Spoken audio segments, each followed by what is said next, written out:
হাজার মিল থাকলেও ভুল বোঝাবুঝি হবেই, আর ভুল বোঝাবুঝি হলে তা মিটিয়ে নিতে হবে, কারণ সম্পর্কটা যে বড় দামি। ওয়াইফ হাজব্যান্ডকে বলল, আরেকটি বিয়ে করুন, আপনার তো সন্তানের বাবা হওয়ার অধিকার রয়েছে। উত্তরে স্বামী বললেন, আমি এমন কোনো সন্তানের বাবা হতে চাই না যার মা তুমি নও। একটা নির্দিষ্ট সময়ের পর বুঝতে পারবেন, একমাত্র মৃত্যু ছাড়া আর কেউ আপনার অপেক্ষা করে না। রং খেলা আর প্রেম দুটোই শুরুতে ভালো লাগে, পরে রং তুলতে আর প্রেম ভুলতে কষ্টটা বোঝা যায়।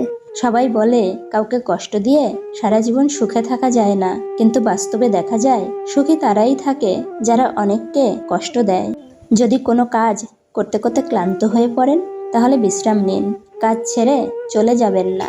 একটা মেয়ের মধ্যে সব গুণ খুঁজতে নেই, কারণ মেয়েরা লাইব্রেরির প্রকাশিত গাইড নয় যে একের ভিতর সব থাকবে। জীবনের সব থেকে পছন্দের জিনিসগুলো হয়তো দামি, নয়তো নিষিদ্ধ, অথবা অবৈধ, কিংবা অন্য কারো। চরিত্রবান ব্যক্তির কাছে তার কালো স্ত্রীও দুনিয়ার সবচেয়ে সুন্দরী নারী। যারা খুব সহজেই সবাইকে আপন করে নেয়, তারা এই পৃথিবীতে সবচেয়ে বেশি কষ্ট পায়। জীবনের সবচেয়ে বড় ভুল তখনই করবেন যখন দুদিনের পরিচয়ে মানুষগুলোকে খুব দ্রুতই আপন করে ফেলবেন। বিশ্বাসঘাতককে গালাগালি না দিয়ে ধন্যবাদ বলুন, কারণ সে আপনাকে মানুষ চিনতে শিখিয়েছে। যারা প্রয়োজনে প্রিয়জন বানায়, তারা বিষের থেকেও বিষাক্ত। অতিরিক্ত কষ্ট মানুষের রাগ বাড়িয়ে দেয়।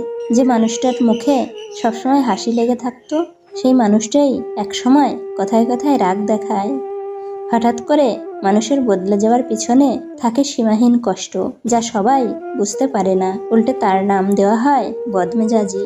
পৃথিবীতে বেঈমানদের টেস্ট করার জন্যে যদি কোনো উপায় থাকতো, তাহলে কাছের মানুষগুলো সবার আগে শনাক্ত হতো।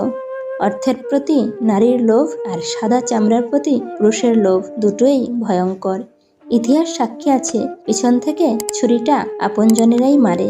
ভাইদের সাফল্য প্রতিটা বোনেদের স্বপ্ন। বিয়ে তাকেই করো যার কাছে অর্থের অভাব হলেও কোনোদিনও ভালোবাসার অভাব হবে না।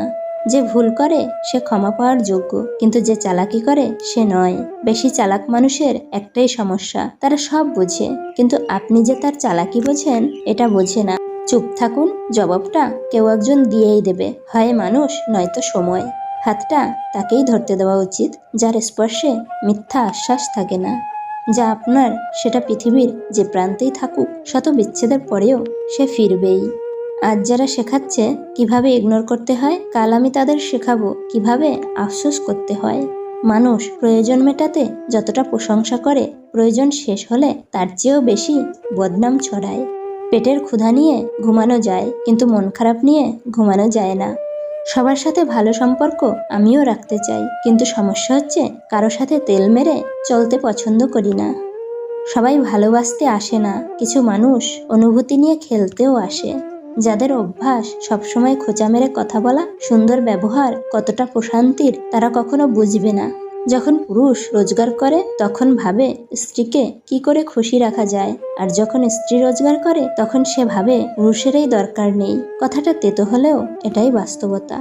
জীবনে কখনো কারো আনন্দ নষ্ট করো না, কে জানে এটাই হয়তো তার জীবনের শেষ আনন্দ। ডেকে ডেকে মরে গেলেও দুজনের কাছে আর কখনোই ফিরে যাবেন না। 1. যারা দ্বিতীয়বারও আপনার বিশ্বাসের অমর্যাদা করেছে। 2. যাদের কাছে আপনি প্রাণপণ চেষ্টা করেও প্রথম ব্যক্তি হতে পারেননি, বরং তারা আপনাকে সেই দ্বিতীয় ব্যক্তির তালিকাতেই রেখে দিয়েছে। সম্পর্ক তৈরি হওয়ার আগে নিশ্চিত হন আপনি তার প্রিয়জন নাকি শুধুই প্রয়োজন। লোকে বলে সময়ের সাথে সবকিছু একদিন ঠিক হয়ে যাবে, আসলে কিছুই ঠিক হয় না। যন্ত্রণা নিয়ে বেঁচে থাকার অভ্যাস হয়ে যায়। দুঃসময়ে কারো কোনো অপমান গায়ে মাখতে নেই, সুসময় আসলে তার ভুলটা চোখে আঙুল দিয়ে দেখিয়ে দিন। মনে রাখবেন, আপনি কে বা আপনার কি আছে তার উপর আপনার সুখ নির্ভর করে না, আপনার সুখ নির্ভর করে আপনি কেমন চিন্তা করেন তার উপর। রাত বাড়লেই অন্ধকারে যে মানুষটা হারিয়ে যায়, সেই মানুষটাই ব্যথা লুকিয়ে দিনের আলোতে লোক হাসায়।